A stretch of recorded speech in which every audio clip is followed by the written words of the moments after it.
Liss. The name of the program is The Way to Go. I invite you to join me each week as we explore places to go and things to do. If you ever wanted to know anything about New York City, today's the time to find out about it, because my guest today is the author of an amazing book called The Ultimate New York City Trivia Guide. So many facts, 1,300 different facts about New York. It'll help you when you're visiting New York. It's fun to read. It tells you about things you never knew about. My guest is Hy Brett, an interesting man. And, of course, the key question, Hy, is how does one start to collect trivia in such great numbers about something like New York City? Well, in my case, it started when I was a librarian at the New York Post. And don't they call that the morgue? Well, they do. We called it the reference library. And when Rupert Murdoch took over the operation, he brought in his editors and feature writers from Australia and England. And they knew almost nothing about the city, although in their editorials they presumed to tell us native New Yorkers how to vote and and who to vote for. And periodically they would ask me what I always thought very elementary question: what was the Statue of Liberty holding? And really? Really. And so I a breath, right? I used to tell them it was a can of beer. They were big drinkers. So I used to compile lists, questions and answers for them. Is the Statue of Liberty holding beer, or is it a torch? And so I got the idea. I used to compile lists for them, especially for Steve Dunleavy, who was the top honcho, and he's also the author of the first Beatles book. I don't want to dwell too much about the Post, because we want to talk about your book, but it must be great to have that great source of information in a newspaper's library. Of course, today it's all computerized, but I guess there would be file drawers of clippings and historical information. Yeah, the Post started in about 1803, and we had clippings. Every day we took in all the major newspapers from what was left of the city, and also from the Washington Post, and also magazines, Newsweek, Time. And I used to decide what stories were worth saving and under what categories. That's the hard part, is finding it. And so... But you must have had a bent for this sort of thing. As a youngster, were you interested in facts? Yes, I was. When I was a kid, we were very poor, and my father died. We were on home relief, and toward the end of the month, we always ran out of money and coal for heating, so my mother used to chase us out to go to the library. And in the library, I would like to read, and I stumbled across the encyclopedias and the almanacs. And so you read them in your spare time instead of the dime novels? Well, after I also read the dime novels. My favorite was The Shadow, Doc Savage. Yeah. And so you've always been interested in facts. And then I used to walk around the city. In those days, for a nickel, you could ride to any part of the 5 boroughs. Of course. Now, in compiling this information, of course, basically you're a New Yorker. You Lower East Side originally, right? And now you live in Brooklyn. So New York is a part of your life. Just randomly, throw a piece of trivia at me, okay? I'll get into some specifics that I found fascinating. All right. When John F. Kennedy was president, where did he keep an apartment in New York to meet his lady friends? Oh, that's a pretty good one. Yeah. What's the answer? It was the Hotel Carlyle. Oh, well. I often speculate with my wife, if he were living in today's political atmosphere, who would whether he'd be investigated, and of course he would. Of course, probably everybody would today, because we hear about all of our presidents and all of their secret lives. But let's get into some more facts. I'm a sightseer in New York, and I see a lot in New York, and I know a lot about New York. I know where things are, and I love to take people around, as I'm sure you do. Oh, yes. And say, you see that over there, that building? Well, that was that. Or you see that patch of ground, or you see that little street sign that's over there. Where do you get all this information? I walk around very often. Well, most of it is memory. I'm 72 now, and those years you have a lot of time to walk around, observe. I remember places that are no longer there. Well, I take my wife.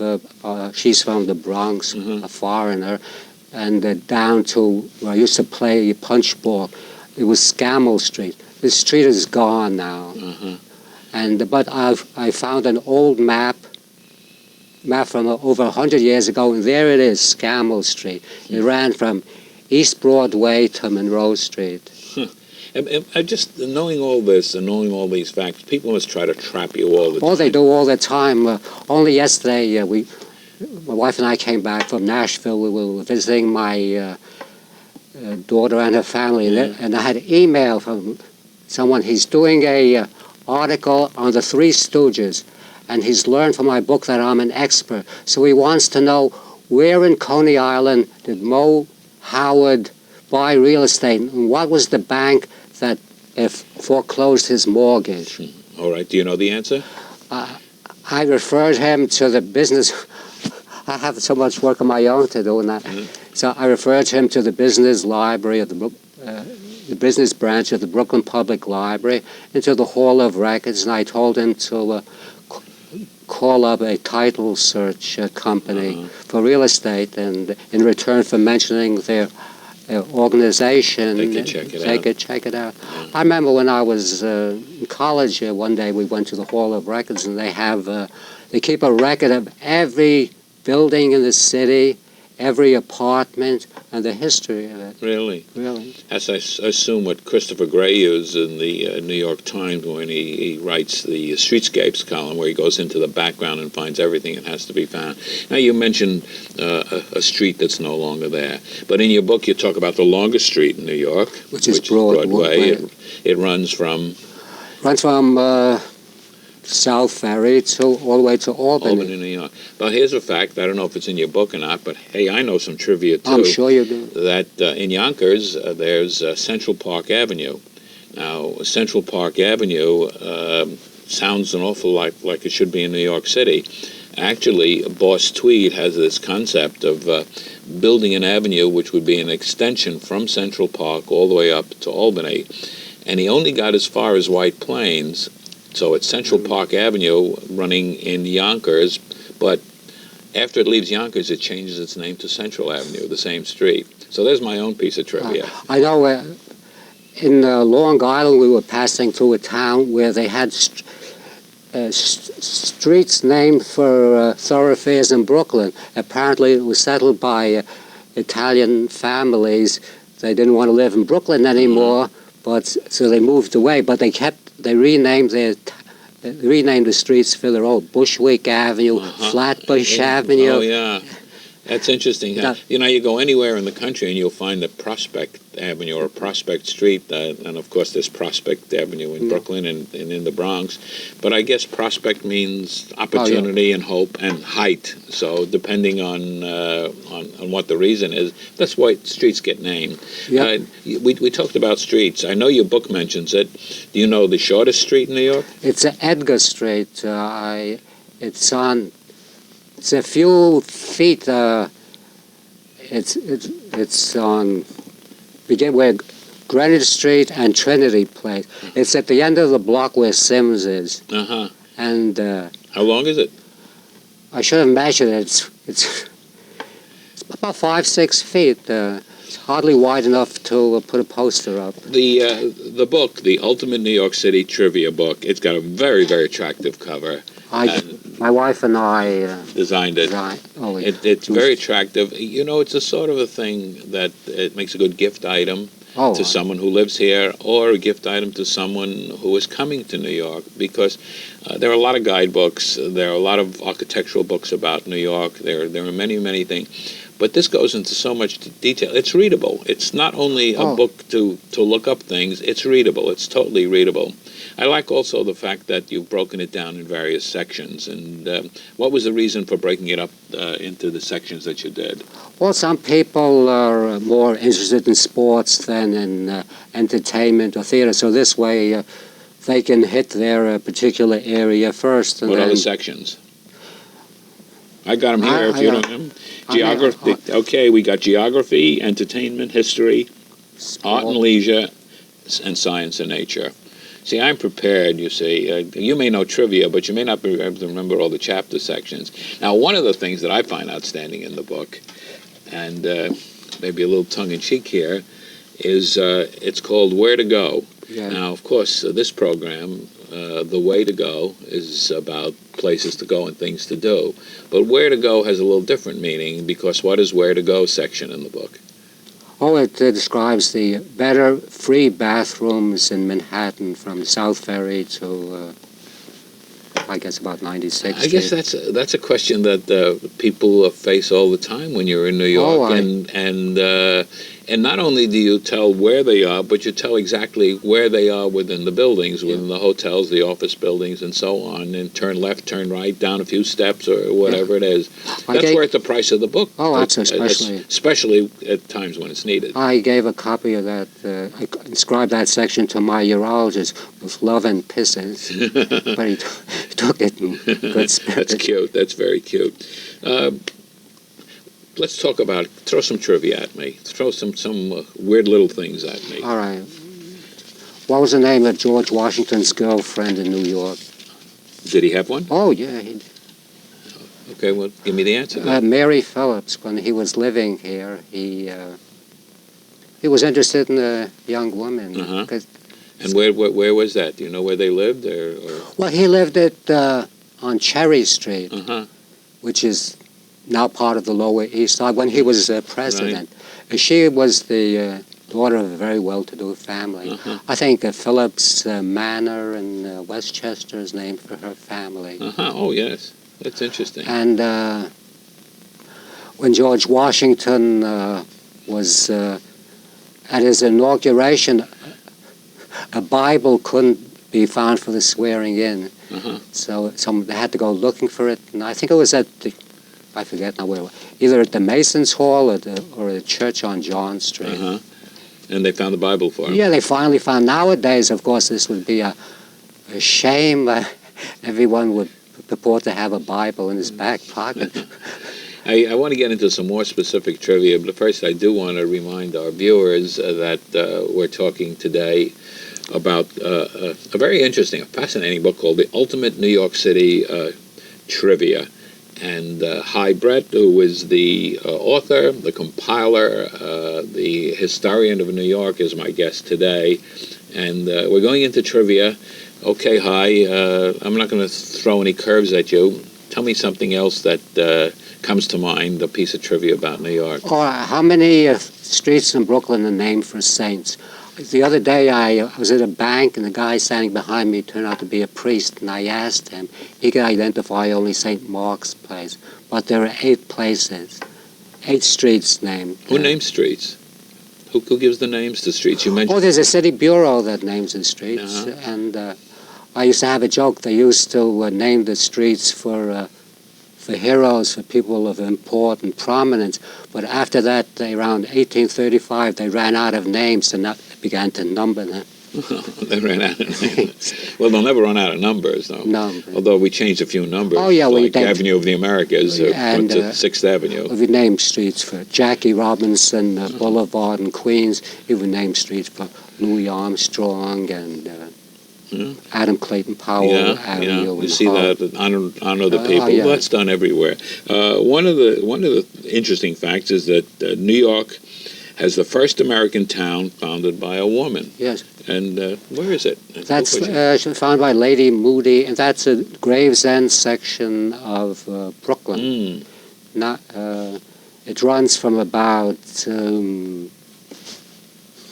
Ocean Avenue to the East River. She was persecuted in England, and she came to the United States with some of her followers, and she had good relations with the Indians, and they granted her a bit of territory.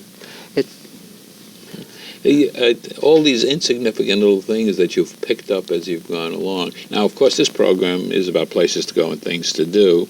So I was interested in one question: some of New York's greatest attractions that tourists often overlook. Okay, name them. Well, some of them, especially that they're free. The Brooklyn Botanic Gardens, and everyone knows about Coney Island and Woodlawn Cemetery and Greenwood Cemetery, which are beautiful parks, which have monuments. I have to tell you that I've interviewed on this program people from cemeteries because of the tours that they conduct, and we thought it was amusing, both my guests and myself, that a program about cemeteries is called The Way to Go. So, yeah, cemetery. I know Greenwood, for example, is amazing. They have constantly different tours of Greenwood Cemetery. It's geological tours, flora, fauna, famous people. They do it all the time. Now, Woodlawn and some of the ones up here, for instance, Kensico Cemetery, they have maps, actually, that you can obtain at the office of the cemetery, and it will guide you on where the famous people, and some of the really beautiful work is done in some of the mausoleums and some of the stones. Cemetery visiting may sound morbid to people, but it's a great place to visit. Well, Greenwood was designed by the same two men who designed Prospect Park and Central Park. Yes, yes. They saw it as a park for the immortal soul. It is beautiful, and there's one spot in Greenwood where you get a great view of the New York skyline and the harbor. Yeah, it's really great. There's also a church in New York with a slave gallery. Yes, that's St. Augustine's Church. It's on the Lower East Side. I lived right across the street from it. And you walk in and you look up, and there are these structures. They have bars, a railing now, but that's where the slaves had to sit. I think it was maintained for a long time as a tourist attraction. I keep asking you this question. How do you find things like that? I know New York. I don't know this. Well, this particular place, I lived right next door. But you can't live next to everything. Yeah. I used to walk around. See, now that we were visiting the kids in Nashville, they're sent out to day camp. When I was a kid, my mother used to give me a nickel and an American cheese sandwich, and she used to send me out for the day. So I wasn't expected to come back. So you just wandered around and found these things and discovered all of these things. Washington Square Park is a very interesting place. Of course, it's in the news a lot, sometimes good, sometimes bad. But according to your book, there's a bizarre history of it. Yeah, it was the hanging ground for criminals. And also it was the Potter's Field, the place where paupers were buried.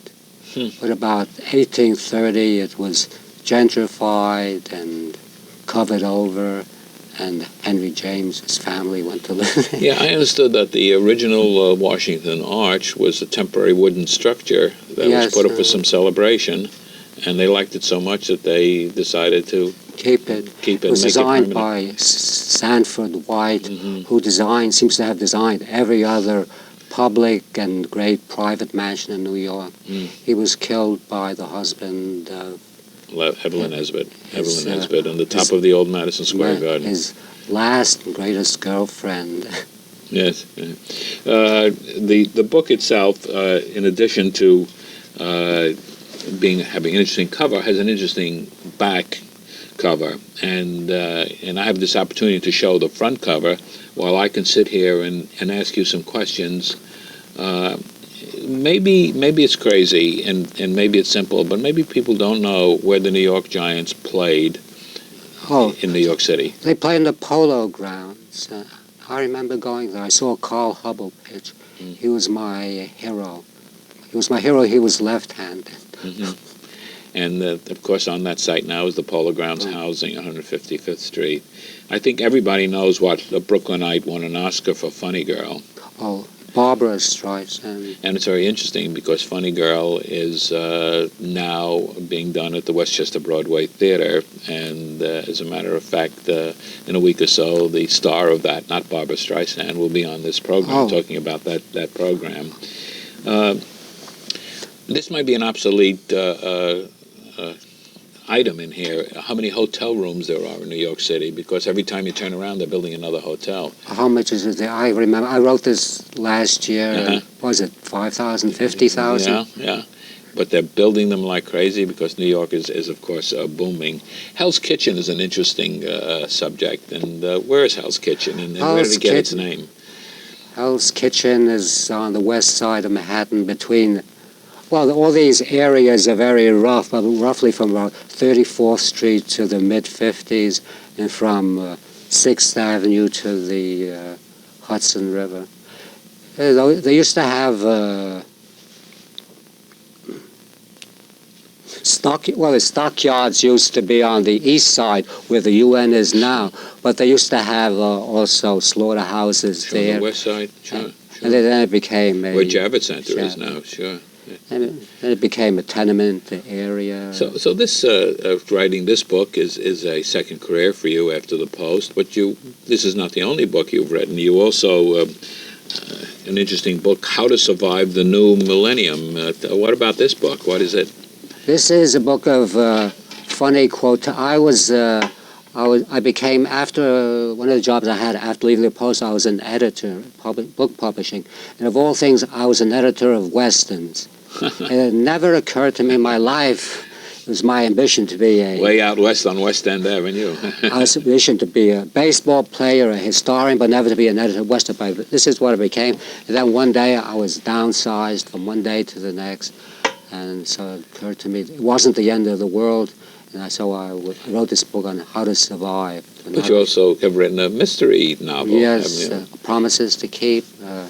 It's a good select. Can't stop doing. Do you use a computer? Yeah, I do now. I never used one until my wife got one. Mm-hmm. And we were finished with the book for Harper, and the editor loved it. But she said, I wish you would change the villain. Why is that? She didn't like the villain somehow, so we'd spent a year writing the book, and she loved it, but she wished it the last minute, and we didn't. Throw some more trivia at me. Throw some more trivia. About Captain. I remember Captain Kidd. What is the one good deed he's remembered for? Mm-hmm. I wouldn't know. No, I didn't know it either until I had.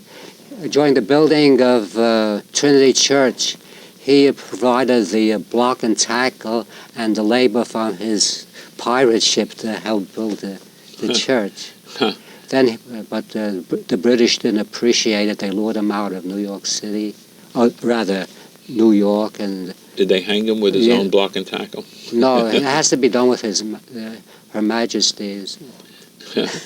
There's some features in the book which are also interesting. It's not just words. You have some photos and extensive coverage of things like the Statue of Liberty and the Brooklyn Bridge and the Bowery. The Bowery is an interesting street, isn't it? Yeah, it was Bowery. It used to be the Garden Center, but then it became.